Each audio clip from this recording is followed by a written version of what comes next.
నిరీక్షణ న్యూస్కు స్వాగతం. నేను మీ మ్యాజిక్ రాజా. సింగరేణిలో గత టీఆర్ఎస్ ప్రభుత్వం వేలు పెడితే ప్రస్తుతం కాంగ్రెస్ ప్రభుత్వం కాలు పెట్టి సంస్థ సొమ్మును దోచుకుంటోందని ఏఐటీయూసీ అధ్యక్షులు వాసిరెడ్డి సీతారామయ్య, ప్రధాన కార్యదర్శి కొరిమి కుమార్ ఆరోపించారు. గురువారం గోదావరి ఖని ప్రెస్ క్లబ్లో జరిగిన మీడియా సమావేశంలో వారు మాట్లాడుతూ రాజకీయ జోక్యం వల్ల యూనియన్లు నిర్వీర్యమయ్యాయని, 2014 తర్వాత సింగరేణికి రావాల్సిన బకాయిలు 26,000 కోట్ల నుంచి 48,000 కోట్లకు పెరిగాయన్నారు. బకాయిలు చెల్లించకుండా కొత్త గనులు తవ్వడం అసాధ్యమన్నారు. బొగ్గు టెండర్లలో అవకతవకలు, కాంట్రాక్టర్లు సైట్ విజిట్ సర్టిఫికెట్ పేరిట దోపిడీ జరుగుతోందని ఆరోపించారు. సింగరేణిని కాపాడేందుకు అన్ని కార్మిక సంఘాలతో కలిసి పోరాటాలు చేస్తామని ప్రకటించారు. ఇంకా ఈ సమావేశంలో ఏఐటీయూసీ ఉప ప్రధాన కార్యదర్శులు మడ్డి ఎల్లాగౌడ్ వైవీరావు, కేంద్ర కార్యదర్శి జూపాక రామచందర్, నగర వర్కింగ్ ప్రెసిడెంట్ ఎంఏ గౌస్, నాయకులు నాయిని శంకర్, తాళపల్లి శ్రీనివాస్, పర్లపల్లి రామస్వామి, పడాల కనకరాజు, ఎర్రగొల్ల చేరాలు, రాపోలు రాజేశ్వరరావు, జగదీష్, ఆరెల్లి రాజేశ్వరరావు, గంగారపు చంద్రయ్య, ఆఫీస్ కార్యదర్శి తొడుపునూరి రమేష్ కుమార్ పాల్గొన్నారు. సోషల్ మీడియాలో కావచ్చు వస్తున్నటువంటి వార్తల వలన సింగరేణి కార్మికులందరూ కూడా అయోమయంలో పడిపోతూ ఉంటారు. వాస్తవాలు ఏంటనేది చెప్పడానికి ఈ ప్రెస్ మీట్ ఏర్పాటు చేశాం. భాగవతం అనేది సింగరేణిలో ఇవాళ కొత్తగా ఏం రాలేదు, గతం నుంచి జరుగుతుంది. ఇప్పుడు అంతర్గత విభేదాలతోటి బయటకు వచ్చింది. ఈ టెండర్లలో గతంలో టీఆర్ఎస్ ఉన్నప్పుడు కూడా తాడిచెర్ల మైను సింగరేణికి బొగ్గు తీయడానికి ఇవ్వాల్సి ఉండగా ఏఎంఆర్ కంపెనీకి ఎందుకు ఇచ్చారు? అట్లాగే సింగరేణికి రావాల్సినటువంటి 2 మైన్స్ని సింగరేణినేమో వేలంలో పాల్గొనొద్దని చెప్పినటువంటి ప్రభుత్వం, ఆ టీఆర్ఎస్ గవర్నమెంటు, ఆ 2 మైన్స్ని కూడా వాళ్ళకి అనుకూలమైనటువంటి వాళ్ళకి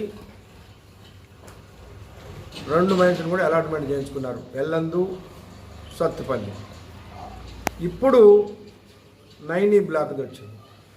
నైనీ బ్లాక్లో కూడా ఎప్పటి నుంచో ఇది 12 సంవత్సరాలుగా నడుస్తున్నటువంటి, గతంలో కూడా నైనీ బ్లాకు అన్యాయము టెండర్లలో అని చెప్పేసి పార్లమెంట్లో వచ్చింది. గత టీఆర్ఎస్ గవర్నమెంట్ ఉన్నప్పుడే అది రద్దయింది, మళ్ళీ ఇప్పుడు వచ్చింది. అంటే మంత్రుల మధ్యలో వాళ్ళ మధ్యలో ఉన్నటువంటి సఖ్యత లేకపోవటం వలన ఒకళ్ళనొకళ్ళు బ్లేమ్ చేసుకునే పద్ధతుల్లో ఇవాళ వాళ్ళు ఇస్తూ ఉంటే ఇవాళ సింగరేణి కార్మికులు అయోమయంలో పడిపోతూ ఉన్నారు. వాస్తవంగా టెండర్లు అనేది నిష్పక్షపాతంగా జరగాలి, కానీ సర్టిఫికెట్ ఇస్తే ఏది సైట్ విజిట్ సర్టిఫికెట్ ఉన్న వాళ్ళకే ఎలిజిబుల్ అని అంటే యాజమాన్యం ఎవరికైతే ఇవ్వదలుచుకుందో వాళ్ళకే సైట్ విజిట్ సర్టిఫికేట్ ఇస్తుంది, మిగిలినటువంటి వాళ్ళకి రాదు. కాబట్టి అది ఇది అవుతుంది. కాబట్టి ఈ ప్రభుత్వం వచ్చిన తర్వాత ఈ సైట్ విజిట్ అనేది ఏదైతే పెట్టారో ఇది కేవలం కాంట్రాక్టర్ల కొమ్ము గాయడానికే పెట్టారు. ఇవాళ ఈ ప్రభుత్వం వచ్చిన తర్వాత కూడా ఎక్స్ప్లోజివ్స్ టెండర్లో చూస్తే ఎక్కువగా వేసినటువంటి వాళ్ళకి ఇవ్వాలని ప్రభుత్వ ఒత్తిడి వలన ఆనాడు డైరెక్టర్ ఒప్పుకోకపోతే ఆ డైరెక్టర్ని బలి చేశారు, తీసేశారు. ఇంకో డైరెక్టర్ రాజీనామా చేసిపోయాడు. దాని తర్వాత ఈ మైన్స్లో టెండర్లని ఇప్పుడు ఈ 4-5 టెండర్లు ఈ గవర్నమెంట్ వచ్చిన తర్వాత ఏదైతే ఇచ్చారో ఇవన్నీ కూడా ఎక్సెస్కే వచ్చినాయి. ఎందుకే వచ్చినాయి? ఎప్పుడైనా సింగరేణిలో ఒక క్యూబిక్ మీటర్కి 50 రూపాయలని కంపెనీ ఎస్టిమేషన్ వేస్తే కాంట్రాక్టర్లు 43-44 రూపాయలకే టెండర్ తీసుకునేవాళ్ళు. 50 రూపాయలకి ఎస్టిమేషన్ వేస్తే 53-54 రూపాయలకి తీసుకుంటున్నారు. అంటే అదనంగా ఒక క్యూబిక్ మీటర్కి సుమారు 8 నుంచి 10 రూపాయలు అవుతూ ఉంది. అంటే 100 కోట్ల రూపాయలు దీనివల్ల కంపెనీకి నష్టం వస్తూ ఉంది. తెలీదా ఇది ఈ అధికారులకి? వీళ్ళకి సింగరేణి అధికారులు, ఉన్నతాధికారులు ముఖ్యంగా వాళ్ళు పబ్బం గడుపుకోవడానికి తమ లబ్ధి కొరకు సింగరేణిని సర్వనాశనం చేసే పరిస్థితి రాజకీయ నాయకుల చేతుల్లో పెట్టారు. ఇది గత ప్రభుత్వంలో జరిగింది, ఆ ప్రభుత్వం ఏలు పెడితే సింగరేణిలో ఈ ప్రభుత్వం కాలే పెట్టింది. కాబట్టి దీనికి కారణం రాజకీయ జోక్యమే. ఇవాళ ఇంకొక కేంద్రంలో అధికారంలో ఉన్న బీజేపీ పార్టీ ఆనాడు కిషన్ రెడ్డి గారు బొగ్గల శాఖ మంత్రి కాగానే గుర్తింపు సంఘంగా మేము పోయి ఎల్లందు మైన్ కానీ కోయగూడెం అట్నే సత్తుపల్లి మైన్ కానీ ఇది అన్యాయంగా ఇచ్చారు. మన కోయగూడెంలో 170 యాక్ట్ ఉంటే అరవిందో కంపెనీకి ఎట్లా ఇస్తారు, ఇది కరెక్ట్ కాదు. అట్లనే సత్తుపల్లిలో వాళ్ళు ఓబీ మట్టి పోయడానికి అవకాశమే లేదు, అది ఎట్లా ఇస్తారో అది రద్దు చేయాలంటే మంచిది, ఈ కారణంతో మేము కూడా మాట్లాడతామన్నారు. సంవత్సరం అయింది, ఇంతవరకు దాని మీద ఏం లేదు. అంటే ఈ రాజకీయ నాయకులు తమ పైరవీలు నడుపుకోవడానికి సింగరేణిలో ఇవాళ ఏంటిది, క్వార్టర్ అలాట్మెంటు రాజకీయ నాయకులే, ట్రాన్స్ఫర్లు రాజకీయ నాయకులే, ఆఫీసర్ల ప్రమోషన్లు ట్రాన్స్ఫర్లు రాజకీయ నాయకులే. ప్రతిదానికి ఇవాళ రాజకీయమే సింగరేణిలో వచ్చింది కాబట్టే ఇవాళ సింగరేణికి గతి పట్టింది. ఇవాళ సింగరేణికి 2 నెలలుగా ఒక పక్కన 40,000 మంది పర్మనెంట్ కార్మికులు, 30,000 మంది కాంట్రాక్ట్ కార్మికులు ఉన్నంత పెద్ద కంపెనీకి 2 నెలల నుంచి సింగరేణి సిఎండి లేడు, డైరెక్టర్ ఫైనాన్స్ లేడు అంటే ఇది ఎట్లా నడుస్తుంది అనేది ఎవరైనా ఆలోచన చేశారా? అసలు ప్రొడక్షన్ గురించి ఎంకరేజ్ చేసేటటువంటి అధికారులే లేకుండా పరిస్థితి వచ్చింది. ఇవాళ గతంలో లాభాలని ఎవరి కాళ్ళు వాళ్ళ పేరు పొందడం కొరకు 6,000 కోట్ల రూపాయల లాభం వచ్చింది, 4,000 కోట్ల రూపాయల లాభం వచ్చిందని ప్రకటనలు చేశారు. చూపేయండి, 4,000 కోట్లు ఎక్కడ ఉన్నాయో, 3,000 కోట్లు ఎక్కడ ఉన్నాయో చూపెట్టమనండి. అంతా పేపర్లకే పరిమితం చేసి వాళ్ళ దీని కొరకు చేశారు. అసలు రాని ఉత్పత్తిని కూడా వచ్చినట్టుగా చూపించి, స్టాక్ కోల్ పెట్టిన చూపించి, లాభాలు చూపించి తమ పబ్బం గడుపుకున్నారు. మరి దీని మీద విచారం జరపాలి. మేము అడుగుతుంది ఏంటంటే గుర్తింపు సంఘంగా ఏఐటీసీగా 2014 నుంచి ఇప్పటి వరకు సింగరేణి మైన్స్ అలాట్మెంట్ దాంట్లో సిబిఐతో విచారం జరపండి. ఏది టెండర్ల విషయంలో ఆ ప్రభుత్వంలో కానీ ఈ ప్రభుత్వంలో కానీ సెంట్రల్ నాయకులు కానీ ఎవరేం కుంభకోణం చేశారో బయటకు వస్తుంది, దానికి జరపాలి. అది డిమాండ్ చేస్తూ ఉన్నాం.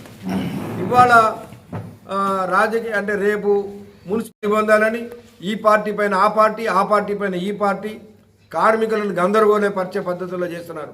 ఇది వీళ్ళకి మొదటి నుంచి ఈ టెండర్లలో ఈ రాజకీయ నాయకుల జోక్యం తెలంగాణ వచ్చినప్పటి నుంచి ఏర్పడుతుంది. సింగరేణిలో తెలంగాణ రాకముందు ఏ గవర్నమెంట్ ఉన్నా, కాంగ్రెస్ ఉన్నా, తెలుగుదేశం ఉన్నా, మరే గవర్నమెంట్ ఉన్నా, ఎవరు ముఖ్యమంత్రి ఉన్నా వాళ్ళ జోక్యమే ఉండేది కాదు. ఇవాళ ఆ గవర్నమెంటు సింగరేణికి రావాల్సిన డబ్బులు బొగ్గు తీసుకున్న దానికి, కరెంటు తీసుకున్న దానికి 26,000 కోట్ల రూపాయలు బాకీ పెట్టిపోయింది. ఆనాడు టీఆర్ఎస్ అంతా సింగరేణి డబ్బుని వాడుకుంటుంది అని ప్రచారం చేసిన కాంగ్రెసు ఇవాళ వీళ్ళు వచ్చిన తర్వాత 49,000 కోట్లకి ఆ బాకీని ఉంచారు. అంటే ఏంటిది ఇది? వాళ్ళైనా వీళ్ళైనా రాజకీయ నాయకులు అందరూ ఒకటే. ఇలా కార్మికుల సంక్షేమం చూసేది, ఈ సింగరేణి కంపెనీ అభివృద్ధి చూసేది కేవలం కార్మికులు, కార్మిక సంఘాలు మాత్రమే. వాళ్ళదేమున్నది, 5 సంవత్సరాలు ఉంటారు, ఈ కంపెనీ ఉంటే ఉంటుంది, పోతే పోతుంది. కానీ మేము మరి కార్మికులు మన పనిచేసే మా పిల్లలు పనిచేయాలి, ఇంకా తరతరాలుగా ఈ సింగరేణి నడవాలంటే ఈ రాజకీయ జోక్యం లేకుండా ఏ కార్మిక సంఘం గెలవనండి, ఎవరు గెలిస్తే ఉన్నది. టీబీజీ కేసు గెలిస్తే వాళ్ళదే నడవాల్సి ఉండే, కానీ టీబీజీ కేసుని డమ్మీ చేసి టీఆర్ఎస్ఏ నడిపించింది. ఇవాళ మేము గెలిస్తే మమ్మల్ని ఏమి పక్కన పెట్టేసి వాళ్ళే నడిపిస్తూ ఉన్నారు. ఇవాళ ఏంటిది ఇదంతా? మరి కార్మిక సంఘాలు ఎందుకు, కార్మిక సంఘాల ఎలక్షన్లు ఎందుకు? కాబట్టి అన్నీ కూడా కార్మికులు ఆలోచన చేయాలి. కార్మిక వర్గంలో తిరుగుబాటు వస్తే ఈ రాజకీయ నాయకులు ఏం చేయలేరు, ఎవరేం చేయలేరు. కాబట్టి ఏ పార్టీ అధికారంలో ఉన్నా, ఎవరి అధికారంలో ఉన్నా సింగరేణిలో జోక్యం చేసుకోకూడదు. సింగరేణి డబ్బు వందలాది కోట్లు, వేలాది కోట్లు ఖర్చు పెడతా ఉన్నారు తీసిపోయి. ఏదో వాళ్ళ సొంత డబ్బు వాళ్ళ ఇంట్లోంచి తెచ్చిపెట్టినట్టు, అభివృద్ధి చేసినట్టు పోదులు పెడతా ఉన్నారు. చెప్పండి, మీరు గవర్నమెంట్ నుంచి ఎన్ని కోట్ల రూపాయలు తీసుకొచ్చి సింగరేణి మొత్తం 12 ఏరియాలలో మీరు ఖర్చు పెట్టారు? చూపించండి ఒక్కటన్నా.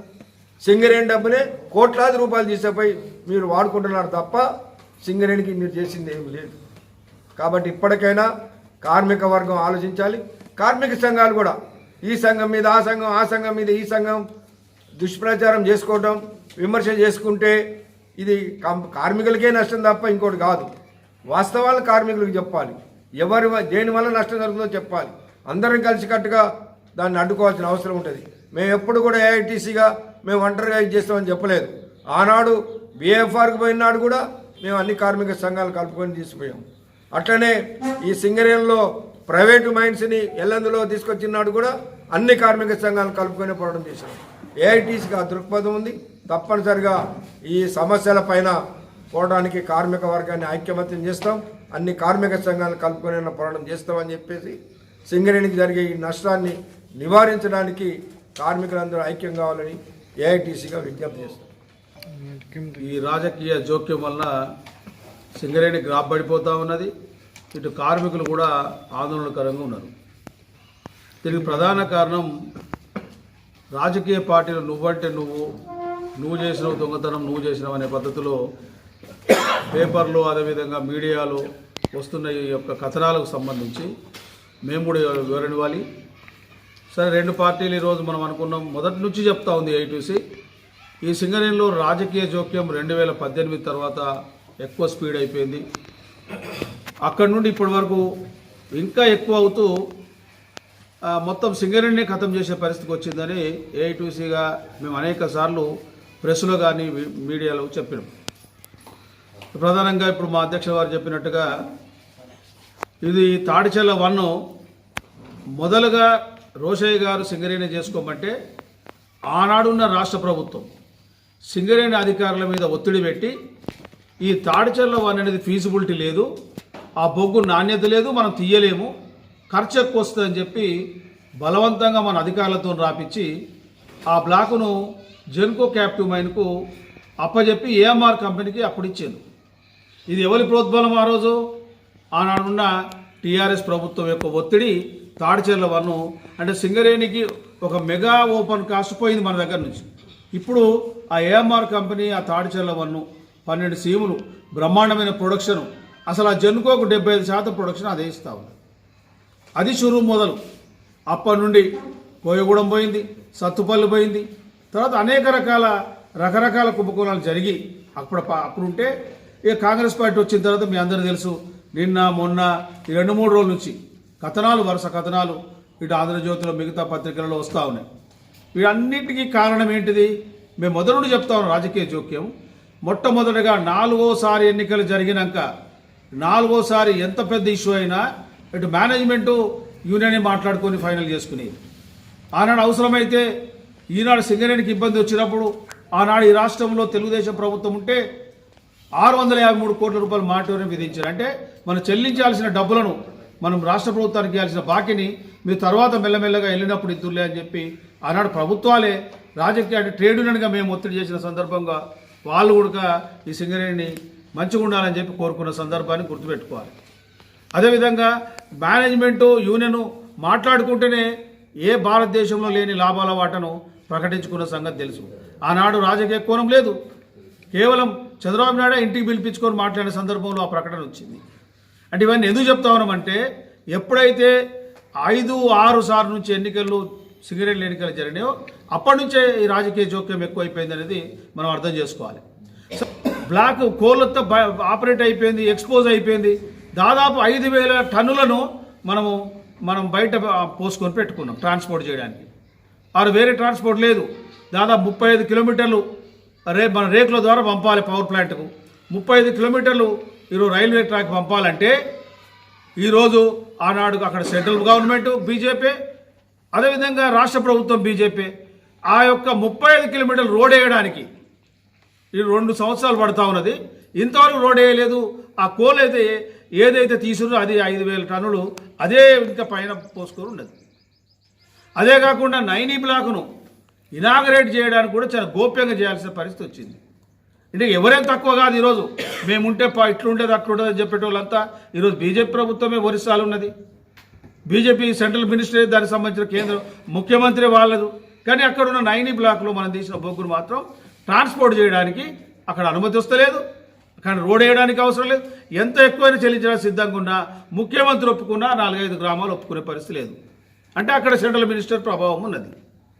అంటే ఈ కోల్కు సంబంధించి సింగరేణిని ఎవరికి పడితే వాళ్ళు ఏ స్థాయిలో పడితే ఆ స్థాయిలో ఈరోజు నాశనం చేయడానికి కంకణం కట్టుకున్న మొట్టమొదటి అంశంగా దీన్ని పరిగణించాలి. ఇది ఎందుకు వచ్చిందండి ఇదంతా? ఈ బ్లాకులు ఒకప్పుడు ఎవడి తెలియకుండానే మనం బొగ్గులను చేసుకునేది. బీజేపీ ప్రభుత్వం కదా వేలానికి వచ్చింది, వేలాడేయడం వలన జరిగింది ఇదంతా. కాబట్టి ఇవన్నిటినీ కార్మిక వర్గం బహుదూరంగా ఉంచాల్సిన అవసరం ఉంది. చాలామంది అంటా ఉన్నారు ఈరోజు కాంగ్రెస్, సిపిఐ వీళ్ళంతా ఒకటే అనేది. నేను ఒకటే చెప్తాను, ఈరోజు ఆనాడు బీఆర్ఎస్ తెలంగాణ రాష్ట్ర ప్రభుత్వం ఏర్పడిన తర్వాత కూడా ఈ రాజకీయ ఒప్పందాల వల్ల, రాజకీయ ఆనాడున్న ఎత్తులు లేకపోతే వాళ్ళ యొక్క ఒడంబడిక వల్ల బీఆర్ఎస్ సిపిఐ పార్టీ కూడా కలిసి పనిచేసినాయి. మునుగోడు ఎన్నికలు వాళ్ళ సహకారం తీసుకున్నారు సిపిఐది. కానీ ఇప్పుడు వాళ్ళే మాట్లాడుతూ ఉన్నారు కాంగ్రెస్, సిపిఐ ఒకటి అనేది. అది రాజకీయ అంశం. రాజకీయ ఎత్తుగడల్లో, ఎన్నికల ఎత్తుగడల్లో అనేక రకాలు ఉంటాయి. అంటే మీతో కలిస్తే ఒక ఎత్తు, వాళ్ళతో కలిస్తే ఒక ఎత్త. ఇది రాజకీయంగానే మాత్రమే ఉంటుంది. ట్రేడ్ యూనియన్కు ఏమాత్రం దాన్ని ఆపాదించాల్సిన అవసరం లేదు. ఏఐటీసీగా సింగరేణి కాలేజ్ వర్కర్స్ యూనియన్గా మేము బరాబర్గా సింగరేణి కొట్లాడతాం. అవసరమైతే అన్ని కార్మిక సంఘాలను కూడబట్టుకొని కొట్లాడతాం తప్ప పొలిటికల్గా ఇంటర్ఫియరెన్స్ తేవడానికి మేము సిద్ధంగా లేము. అందుకని దీన్ని కూడా మనం ఆలోచించాలి. అదేవిధంగా ఈ ఎండిఓ కాన్సెప్ట్ అనేది ఎందుకు వచ్చింది? సైట్ విజిట్ అనేది గతంలో కూడా ఉన్నది కానీ సెల్ఫ్ డిక్లరేషన్ ఉంది. అంటే సెల్ఫ్ డిక్లరేషన్ అంటే ఏంటిది? గతంలో టెండర్లో మేము చూడలేదు, మేము చేయలేదు అనకుండా నేను ఆ యొక్క ఏదైతే మీరు ఇచ్చిన బ్లాక్ను మేము తరోగా చూసినాము అని సెల్ఫ్ డిక్లరేషన్ ఇచ్చేది వాళ్ళకు వాళ్ళు. కానీ ఈనాడు ఏం చెప్పిండ్రు? ఈనాడు ఏం చేసిండ్రు? అది వాళ్ళకు సంబంధించిన వాళ్ళు కట్టబెట్టాలి కాబట్టి ఎవరికైతే వాడికి ఇవ్వాలో అక్కడ జనరల్ మేనేజరు ఈ యొక్క సైట్ విజిట్ సర్టిఫికెట్ ఇవ్వాలి. అది ఒక కుట్ర. అంటే వాళ్ళు ఎవరికి ఇప్పించుకుంటారో వానికి ఇవ్వాలి.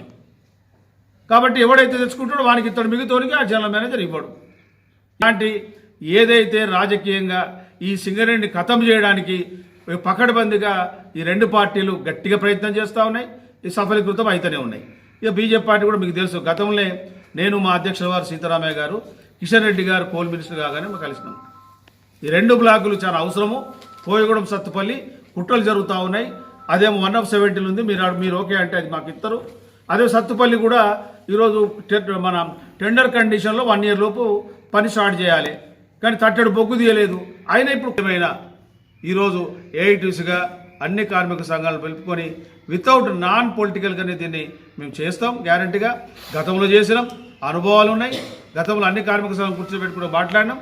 దాని విషయం కూడా మేము తప్పగా చేస్తాం. ఏదేమైనా ఇప్పటికైనా ఇటు కాంగ్రెస్ పార్టీ కానీ అటు ఇంకా మిగతా పార్టీలు బీజేపీ చేయండి. ఇప్పుడు బీజేపీ మన నిరీక్షణ న్యూస్ను వాచ్ చేయండి, లైక్ చేయండి, సబ్స్క్రైబ్ చేయండి, మీ మిత్రులకు షేర్ చేయండి.